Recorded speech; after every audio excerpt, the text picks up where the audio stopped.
Hello dear students.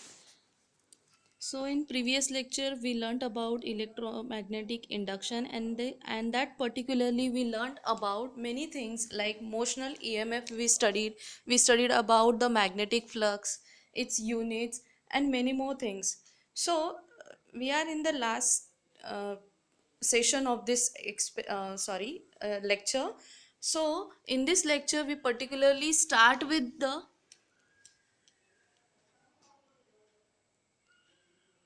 induction and energy transfer. We have studied it. So after that we studied about the mutual inductance. We already about the mutual inductance and self inductance. So self inductance means when the inductance is only one and the mutual inductance is about two or three inductance. So specifically inductance means it is the property, okay, it is the property in which, so inductance is nothing but the property in which it has ability to resist the change in current. So this mutual inductance is the main operating principle of generator, motors, transformers. We already learned about that. Okay. So let's move further to understand the coefficient of coupling. Now when there are two mutual inductances and at that time we need to understand the coefficient of coupling. The fraction of magnetic flux produced by the current in one coil that link with the other coil is called the coefficient of coupling between two coils, and it is denoted by K. Let's talk about the coefficient of coupling in detail. Now in this diagram you can see there are two coils, that is coil A and coil B.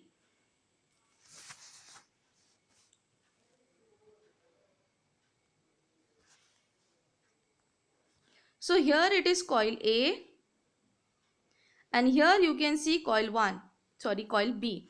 So two coils are taken, A and B. When current flows through one coil, it produces flux. The whole flux may not link with the other coil coupled, and this is because of the leakage flux by fraction K, known as coefficient of coupling. Okay, so this is nothing but the two coils together, that is A and B. So if this K is equal to 1, that is coefficient of coupling is 1, when the flux produced by one coil completely linked with the other coil is called magnetically tightly coupled. That means they have some interchange of mutual inductances. And K is equals to 0 when the flux produced by one coil does not link with, means it is like isolated, we can say, when K is equals to 0 when the flux produced by one coil does not link with the other. Okay, so thus the coils are said to be magnetically isolated. So when the two coils are magnetically isolated, that is K is equals to 0, and when they are magnetically tightly coupled, that is K is equals to 1. So is the simple thing to understand here, and it is coefficient of coupling. Let's see the definition of coefficient of coupling again. The fraction of magnetic flux produced by the current in one coil that links with the other coil is called coefficient of coupling.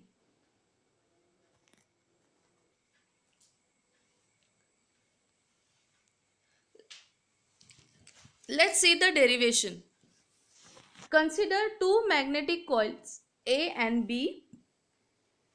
When current I1 flows through coil A, okay, when L1 is equals to N1 phi1 I1, this derivation we seen in last session, and M is equals to N2 phi1 to I1, okay, as phi1 2 is equals to K phi1, because see this phi is the magnetic flux linked with the coil, and that is magnetic flux link with first coil.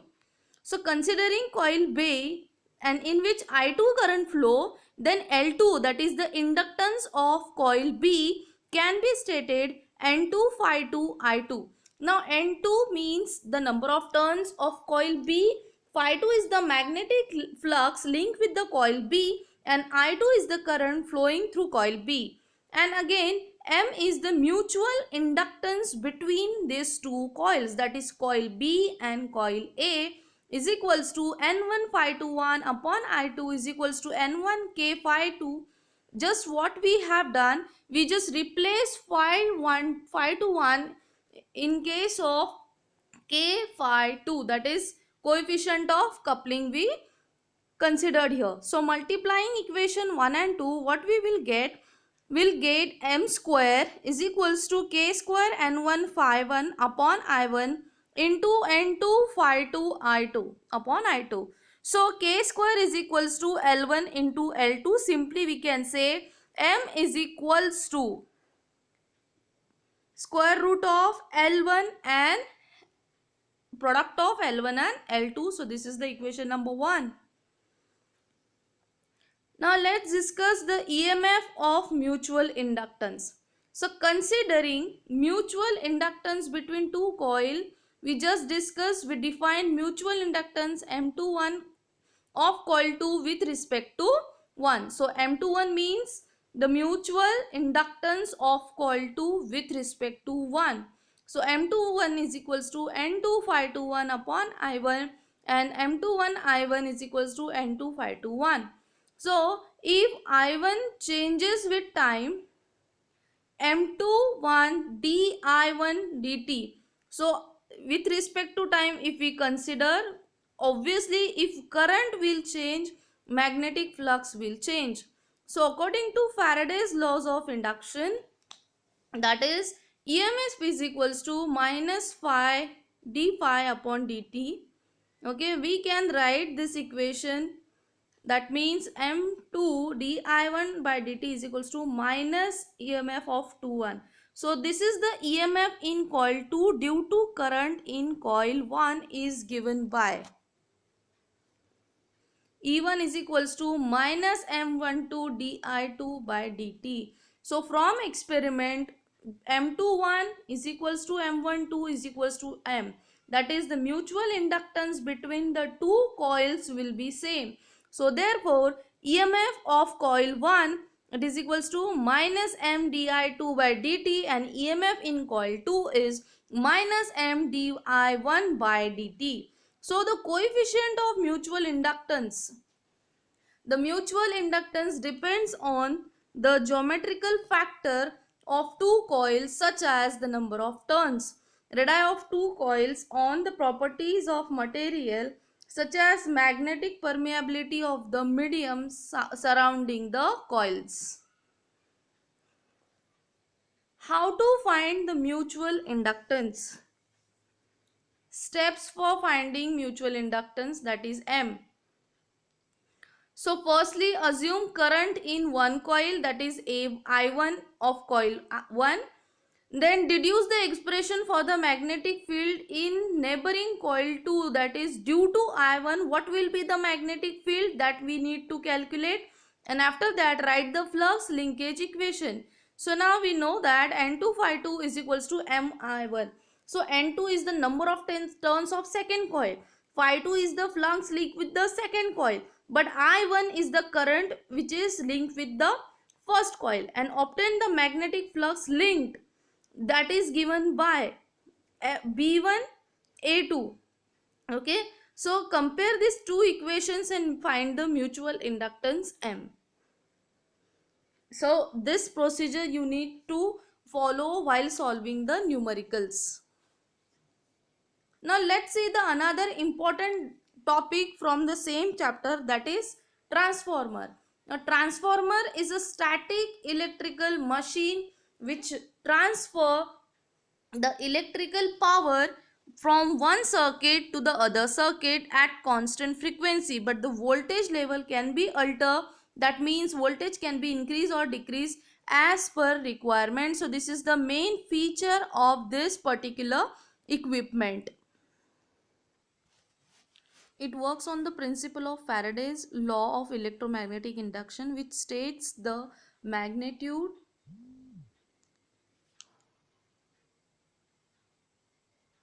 of voltage is directly proportional to the rate of change of flux.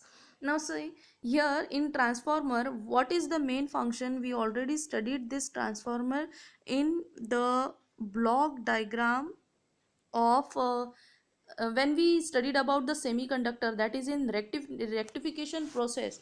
When we studied about the application of diode, in that particular topic also we studied about transformer. When the primary and secondary transformer we studied in the block diagram for the rectification process.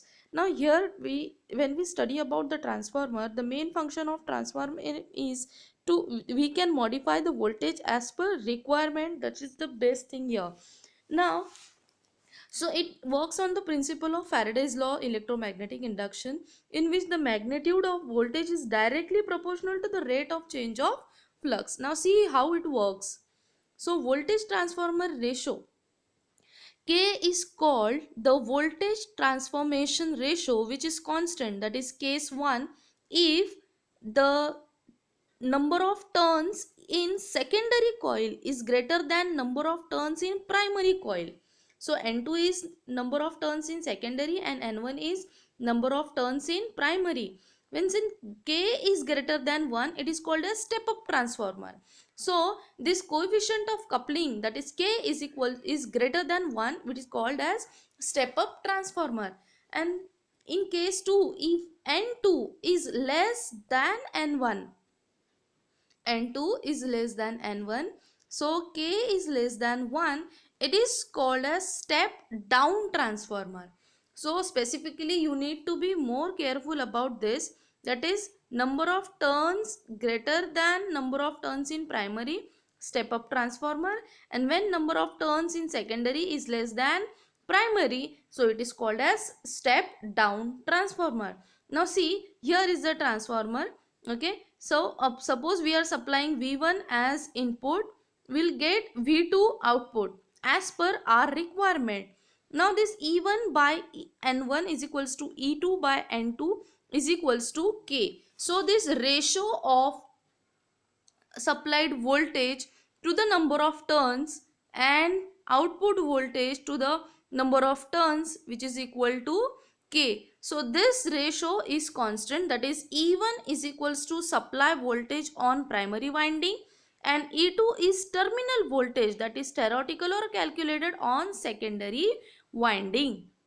So this is the supply voltage or EMF, you can say, that is E1 upon N1. N1 is the number of turns in primary. So this ratio will be always same or constant. Now how to construct a transformer? So it is mainly consists of a magnetic circuit, electrical circuit, dielectric circuit tanks and some accessories, that is conservator, breather, bushing, cooling tubes, etc. Now see, this construction is not that much importance as per your exam syllabus. I just have given you the brief idea regarding the structure of transformer. Now in this diagram is important. Okay, let's study the transformer. So transformer, here it is the primary coil and here it is the secondary coil. When you provide Vp as the input voltage for primary coil, current is flowing through it and we'll get the secondary voltage here in this region, and this Is is the secondary current, we can say. So Np is the primary number of turns and this Ns is the number of turns in secondary coil. Okay, so this is primary circuit and this is secondary circuit. So understood this diagram? This is very important diagram over here. What is the use of primary and secondary winding? The primary winding is the winding to which the supply is provided and the secondary winding is where the supply is taken for load connecting. So simply that means primary coil is for input purpose and secondary coil is for output purpose. So this similar diagram is provided into your textbook. Okay, so iron core is there, about which around which the primary coil and secondary coil is wound. So wherever the magnetic flux link with the coil changes, an EMF is induced in the neighboring coil. So this is Faraday's induction law, we have already studied it. So in a transformer there are two coils, that is primary and secondary, insulated from each other and wound on soft iron core as shown in the figure. So primary and secondary coils are called input and output coils. So wherever the magnetic flux link with the coil changes, an EMF is induced in neighboring coil. In a transformer there are two coils. Okay, so this is the primary coil and this is secondary coil. As you can see in this diagram, primary coil has somewhat less windings as compared to the secondary coil. So primary and secondary coils are called as input and output coils respectively. That's what I told you earlier. So when an AC voltage applied to the primary coil, the current through the coil changes sinusoidally, causing similar changes in the magnetic flux through the core. As the changing magnetic flux is linked with the primary and secondary coil, EMF is induced in each coil just because of the current is changing, magnetic flux is introduced. So magnetic flux link with the coil depends upon the number of turns in the coil. So let phi with the magnetic flux link per turn with both the coils at an instant t. So Np and Ns with the number of turns in the primary and secondary coil respectively. So then at time t, the magnetic flux link with the primary coil, that is phi p is equals to Np phi, and with secondary coil phi s is equals to Ns phi. So the induced EMF in primary and secondary coil will be EP, that is induced EMF in primary coil, is given by minus d phi by dt. Now here it is not simply d phi, it is d phi p, and that is equals to minus np d phi by t. So this is number of turns or primary number of turns. And similarly ES, that is EMF induced in the secondary coil, is given by minus Ns d phi by dt. So if we compare this to ES by EP, we will get Ns by Np. So the ratio of induced EMF in two coils, that is ES upon EP, is equals to Ns upon Np. So this ratio Ns upon Np is called as turn ratio, that is transformer ratio of the transformer. So the ratio of number of turns or number of winding of primary and secondary coil is called as the transformer ratio. For an ideal transformer, input power is equals to output power. So EPIP is equals to ESIS. Okay, so ESEP is equals to IPIS. Now this ESEP means EMF, the ratio of induced EMF, which is again equal to the current flowing through primary coil, the ratio of current flowing through primary coil and secondary coil. So suppose we combine these two equations, the earlier equation means this equation, if we consider with this equation, we will get ES upon EP is equals to NS upon NP is equals to EP upon ES. So case 1, that is Ns is greater than Np. that that's why the induced emf in secondary coil is obviously greater than the induced emf in primary coil. That is step up transformer. Step up means primary voltage is not that much, but the output voltage is greater. Now here ip is greater than is, so current in the primary coil is more than the secondary coil. So this is case 1. And the secondary case, that is the second case, when ns is less than np, that means the number of turns in secondary coil is less than np, then es is less than ep, which is called as step down transformer. Means voltage output is less than input voltage. But in case the ip is less than is, that means current in primary coil is less than current in secondary coil.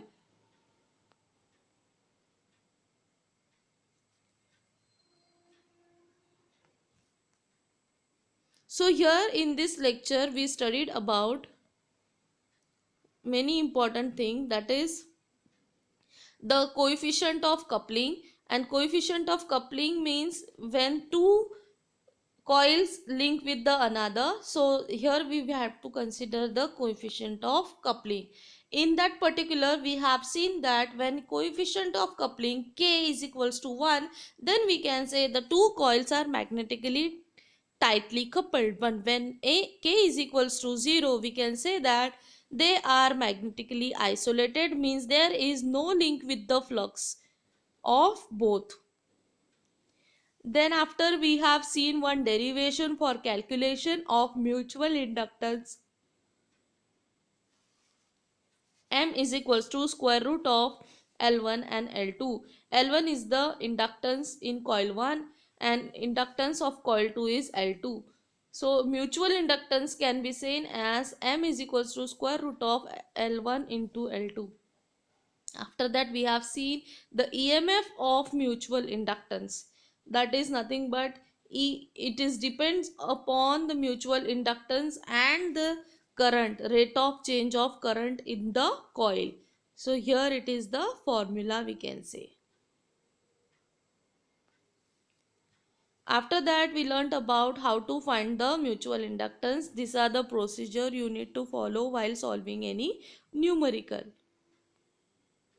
After that important topic we studied, that is transformer. Transformer we have seen that the ratio, that is E1 upon N1 is equals to E2 upon N2 is equals to K, which is constant. After that this is the diagram we studied about transformer.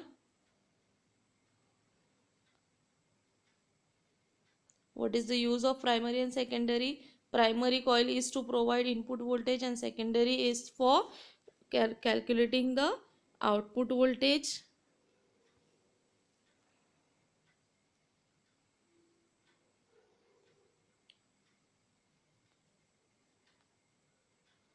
After that we seen one formula for induced EMF in the coil.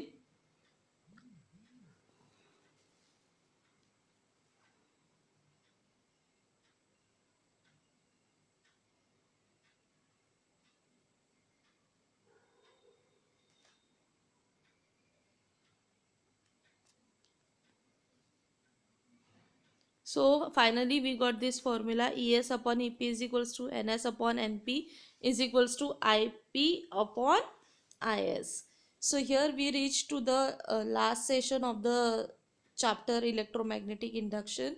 I tried to simplify all the things. See, you need to you need to write the answer from textbook only. It is just PowerPoint presentation for your understanding purpose. So whenever you will study, you just need to refer your textbook only. I hope you have understood all the topics. If you have any query, you can mail me. So this is for the today, and have a nice day.